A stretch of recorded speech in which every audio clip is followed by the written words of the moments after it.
하나님의 은혜와 사랑과 평강이 오늘 하루도 충만하기를 주의 이름으로 축복합니다. 광야에서 이드로를 만난 모세는 이드로의 제안에 따라 자신을 도와 하나님의 일을 함께할 지도자들을 세우게 됩니다. 그러나 아무나 지도자로 세우지는 않습니다. 이 지도자들은 세상의 지도자들과 다릅니다. 하나님 나라에서 하나님의 일을 감당할 지도자들입니다. 지금 이스라엘 백성들은 하나님의 나라로 세워져 가고 다듬어져 가고 있는 중입니다. 그런 나라의 지도자들이죠. 당연히 세상의 지도자들과 다릅니다. 기준과 자격이 달라야 합니다. 우리 모두 역시 크든 작든 하나님 나라의 지도자들입니다. 가정에서, 직장에서, 교회에서 우리는 지도자들입니다. 그러면 하나님이 원하시는 지도자의 모습이 무엇인지를 알고 행해야 할 것입니다. 오늘 말씀 통해 하나님 나라의 지도자들이란 어떠한 자들인지 살펴보도록 하겠습니다. 먼저 첫 번째로 지도자란 하나님께 답을 구하는 사람입니다. 15절 말씀 보겠습니다. 모세가 그의 장인에게 대답하되 백성이 하나님께 물으려고 내게로 오미라. 모세는 백성을 재판하는 일에 아침부터 저녁까지 일을 합니다. 그러나 그 재판을 자신의 판단으로 하지 않습니다. 자신의 생각으로 판단하지 않죠. 모세가 뭐라고 말합니까? 하나님께 묻고 하나님의 율례와 법도를 알려준다고 말하고 있습니다. 백성들 역시 모세의 판단과 생각을 들으러 오는 것이 아니죠. 하나님께 물으러 모세를 찾아갑니다. 이것이 하나님 나라의 지도자의 첫째 되는 조건입니다. 답은 하나님에게 있습니다. 내 생각과 내 판단이 답이 아니죠. 하나님께 묻고 하나님의 말씀을 듣고 하나님의 율례와 법도를 알려주어야 합니다.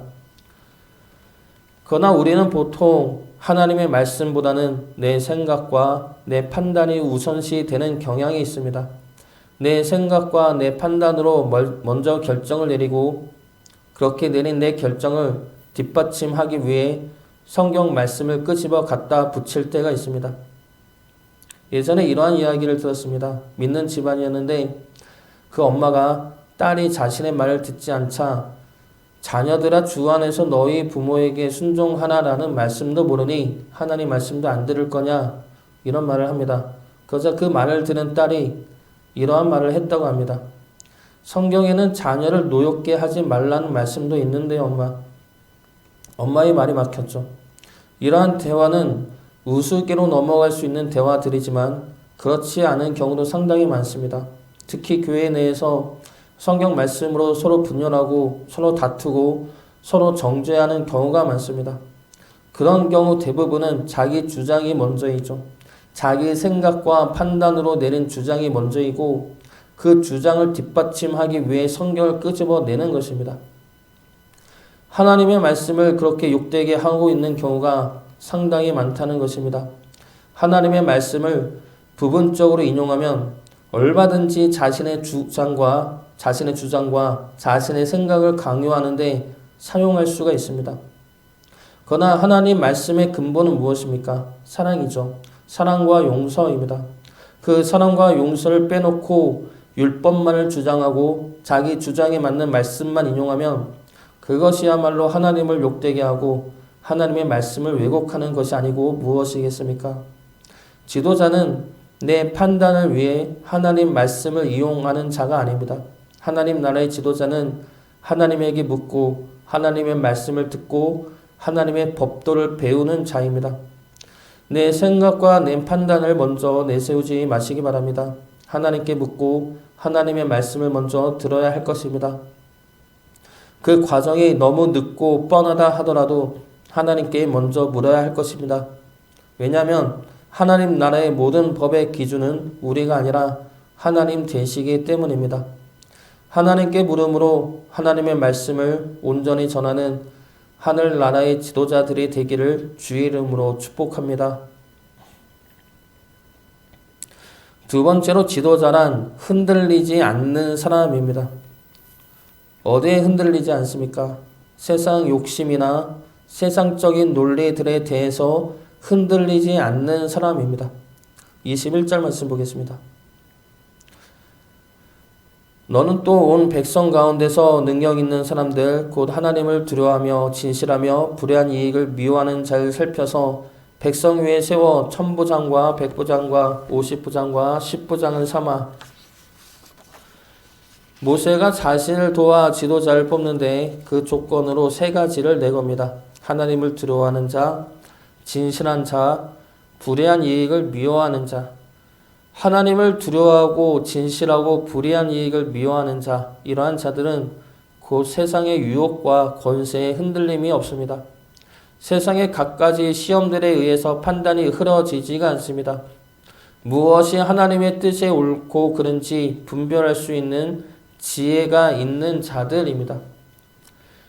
지도자의 자리엔 유혹들이 많이 생기죠. 생각지도 않은 온갖 유혹들과 시험들이 생겨나고 거기서 수많은 사람들이 흔들리게 됩니다. 돈의 유혹이 있을 때가 있고 명예나 쾌락의 유혹이 있을 때도 있습니다. 거기서는 분별력이 있어야 하죠. 그 유혹이 합당한 것인지, 그 유혹이 하나님의 뜻에 합당한 것인지 분별할 수 있는 지혜가 필요합니다. 지도자는 또한 흔들리지 말아야 할 것입니다. 확실한 하나님의 말씀을 근거로 해서 흔들리지 않고 옳고 그름을 가려내 분별할 수 있는 능력이 있어야 합니다. 이것이 자기와 공동체를 지켜내는 길이죠. 그러기 위해서는 하나님을 향한 강한 믿음이 있어야 할 것입니다. 그 어떤 유혹보다 하나님을 향한 믿음이 더 커야 그 유혹들을 이겨낼 수가 있습니다.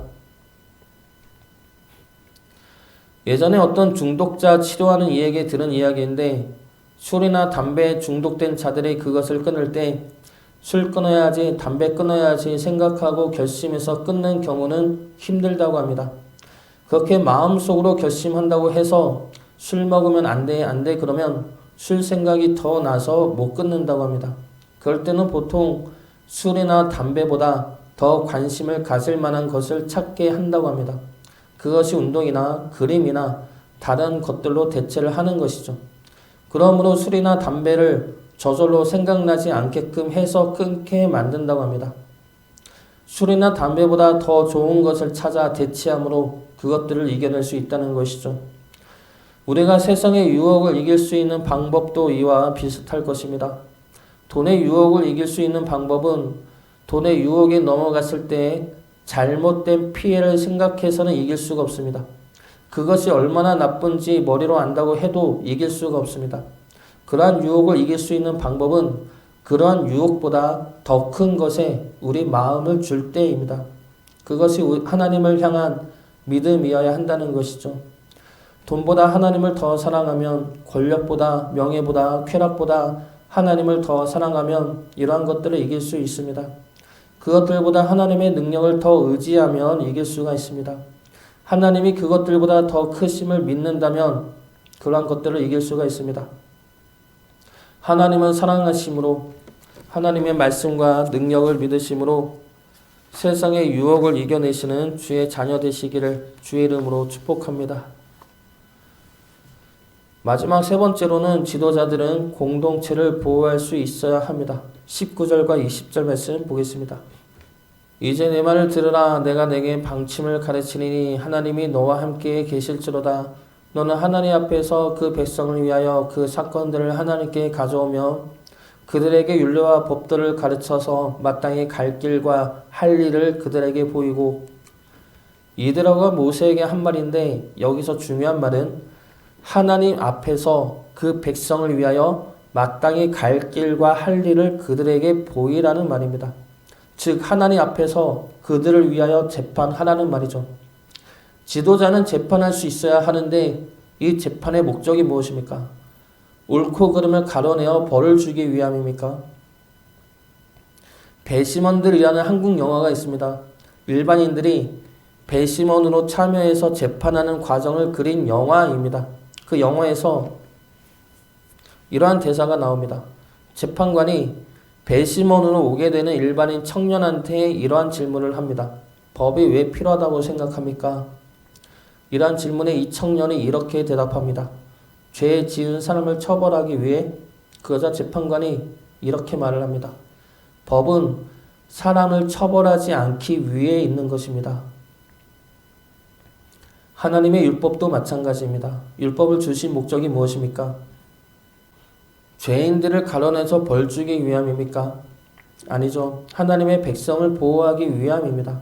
지켜내기 위함이라는 것이죠. 서로가 서로에게 피해와 악을 행하지 않게 하기 위함이고 서로가 서로를 위해 도우며 지켜주며 살게 하기 위함입니다. 이 율법의 목적이 구부러져서는 안 됩니다. 잘못 사용되어서 서로가 서로를 정죄하고 심판하고 그렇게 지적함으로 자신을 높이고 타인을 내리눌러서는 안 됩니다.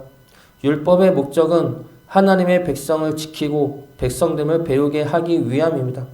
지도자는 그런 하나님의 마음을 알고 공동체를 지켜내어야 할 것입니다. 지도자는 힘든 자리이고 어려운 자리입니다.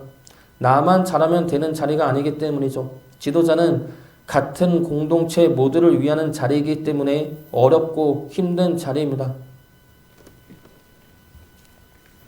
그러나 하나님은 그러한 지도자를 통해 하나님의 나라를 확장해가며 그와 함께 역사에 나가실 것입니다.